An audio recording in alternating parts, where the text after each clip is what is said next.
Bon, le foot, j'adore ça. Je l'ai pratiqué pendant des années et c'est un sport que je trouve fascinant. Au-delà du fait que tous les joueurs au niveau professionnel ont un niveau de dingue, c'est surtout tout ce qu'il y a autour de ce sport qui me fascine. Les supporters, le stade, les émissions parlant du match du soir, les émissions parlant de l'émission qui parlait du match du soir. C'est vraiment un monde qui me fascine, que je trouve vraiment fou. Mais pourquoi ce sport que j'aime tant est-il si décrié ? Dans un premier temps, ce qui ne plaît pas dans le foot en règle générale, c'est l'argent. On a tous déjà entendu des gens dire que ce n'était qu'une machine à fric. Et en tant que fan de ce sport, je vous dirais qu'une seule chose, c'est vrai. Attendez, vous pensez vraiment que j'allais le défendre ? Bah non, j'ai conscience de ça et sachez que la plupart des fans du sport le savent aussi. Pas besoin de se voiler la face, on sait que l'argent maintenant dans le foot, c'est 60% du travail. Le reste, ça se fait sur le terrain. Mais alors, pourquoi tant d'argent dépensé ? Dans un premier temps, les clubs en gagnent beaucoup, grâce à la vente de joueurs, à leur classement en championnat et à leur parcours en coupe continentale, et aussi à leur billetterie. Ce qui pour les plus gros clubs rapporte énormément, et pour les petits clubs rapporte peu. Ce qui, au passage, ferme un peu l'évolution des clubs, mais bon, on n'est pas là pour parler de ça. Ensuite, cet argent, il est investi pour construire des trucs comme de l'infrastructure, ou recruter des joueurs. Et là, on va aller sur un truc croustillant. Quand on vous dit argent dans le foot, généralement, vous allez penser soit aux sommes dépensées sur le mercato si vous êtes intéressé au sport, ou soit au salaire des joueurs si vous ne l'êtes pas. Quoique, en fait, tout le monde pense un peu au salaire des joueurs quand même, on va pas se mentir. En règle générale, le salaire d'un footballeur, c'est ce qui fâche. C'est sûr que quand on voit les plus gros joueurs de la planète être payés des sommes astronomiques pour être sur un terrain et jouer au foot, c'est assez frustrant, j'avoue. Mais j'ai un argument, qui ne vous convaincra sûrement pas, alors je transforme cet argument en explication. Donc voilà, j'ai une explication. Prenons un club comme le PSG, qui en plus de ça a été racheté par un fonds d'investissement qatari, donc possède des fonds plus que corrects. Ce club va acheter des joueurs. Prenons un exemple au hasard, et vu que le hasard est bien fait, prenons Neymar, qui est le joueur le plus cher de l'histoire.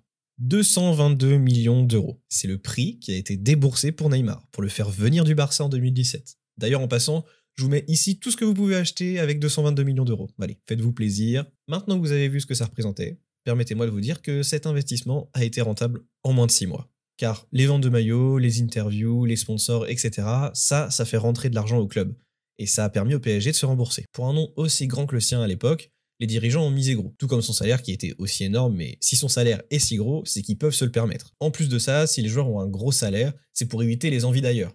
Quand t'es bien payé quelque part, tu pars rarement faire la même chose pour 1000 balles de moins autre part. Ce qui permet au club de garder leurs joueurs et du coup d'être plus compétitifs. Et par-dessus, je rajouterais que les joueurs sont payés assez cher car ils prennent leur retraite très jeunes, autour de 35 ans maintenant. Donc il faut bien amortir cette vie d'après-football. Et là vous allez me dire qu'ils font sûrement autre chose après leur retraite. Et je vous dis oui, mais rares sont ceux qui restent dans le domaine du foot, en tant que commentateur, en tant qu'entraîneur. Beaucoup arrêtent de travailler ou alors ils trouvent juste un petit boulot. Et là en plus, j'ai pris un gros joueur pour l'exemple, mais je vous jure que si je prends le deuxième gardien d'Ajaccio qui est en Ligue 1 actuellement, je peux vous assurer qu'il ne touche pas un aussi gros salaire que ce que vous pensez. D'ailleurs, la majorité des joueurs de foot ne touchent pas des sommes astronomiques. Attention, je dis pas que les sommes ne sont pas énormes, car quand même 10 000 euros par mois, on est bien. Mais il faut savoir que les plus gros salaires sont réservés à une élite de joueurs avec un gros talent. 90% des joueurs de football ne touchent pas un aussi gros salaire que ce que vous pensez. Récemment, on a pu voir des informations sur les salaires de Ligue 1 avec Mbappé en premier, qui touche 73 millions d'euros par an. Mais gardez bien à l'esprit que ça, c'est une minorité de joueurs. Et d'ailleurs, en fait, c'est depuis très peu que le foot est aussi monétaire. En 2000, le joueur le plus cher de l'histoire, c'était 60 millions d'euros. Donc, comme le dit un grand homme, le football, il a changé.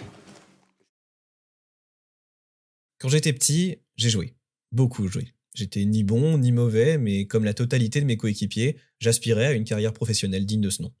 Et puis, j'ai changé de club. Pas les mêmes coéquipiers. Pas le même entraîneur surtout. Arrivé dans une équipe mal classée, on passait nos séances d'entraînement à faire des coups francs et à tomber au contact. J'ai arrêté le foot après ça. Le fait qu'on nous apprenne à simuler une faute m'a vraiment fait mal quand j'ai compris que le but n'était pas de gagner dans la beauté du jeu, mais de gagner par tous les moyens. Et je pense que c'est aussi quelque chose de détesté dans le foot. Je dirais pas la simulation, mais le jeu en général. Pour un néophyte, sur le terrain, on voit 22 joueurs qui essayent juste de marquer dans le camp des autres. Pour un intéressé, on voit 22 joueurs avec chacun des rôles bien particuliers qui essaient de détruire la stratégie mise en place par l'entraîneur adverse. Car le foot n'est pas qu'une histoire de ballon, c'est de la stratégie élaborée, et si parfois les joueurs tombent au moindre contact, c'est voulu par le jeu. C'est ce qui fait la beauté de ce jeu, c'est que c'est compliqué et impressionnant. Si les joueurs ont cette consigne de tomber dans le bon espace, alors ça donne des coups francs bien placés, ou même des pénaltys, qui est d'ailleurs quasiment un but offert. Je dis bien quasiment. C'est pour ça que des fois vous voyez des joueurs qui arrivent dans la surface de réparation, qui sont à peine touchés mais tombent. Il faut savoir que si là ils ne tombent pas, il n'y a pas faute, donc pas de pénalty. Donc s'ils tombent, on peut traduire ça par de l'intelligence de jeu, car ça donnera un pénalty. C'est d'ailleurs pour ça que ce que j'adore dans le jeu à titre personnel, c'est la tactique. Car tout part de là. Si un joueur marque ce joueur, c'est voulu, et vu des jours avant le match.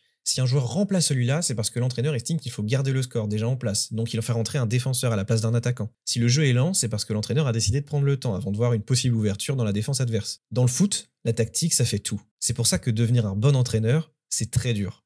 Plus compliqué que devenir un bon joueur. Et si vous pensez que les joueurs sont cons comme des manches à balai, c'est pas vrai. Beaucoup ont fait des études car, comme je disais, il faut penser à l'après-foot. Et pour certains, comme je le disais, ce sera pas tous dans le monde du foot. Mais aussi et surtout, l'intelligence d'un joueur se voit dans le jeu. Prenons une passe en profondeur par exemple, où il faut anticiper où son coéquipier se trouvera et s'il y aura un adversaire sur la route. Le métier de joueur pro, c'est vraiment dur. Et ça se complexifie selon le poste auquel vous jouez, car ce n'est pas du tout le même jeu si vous êtes un milieu ou un défenseur.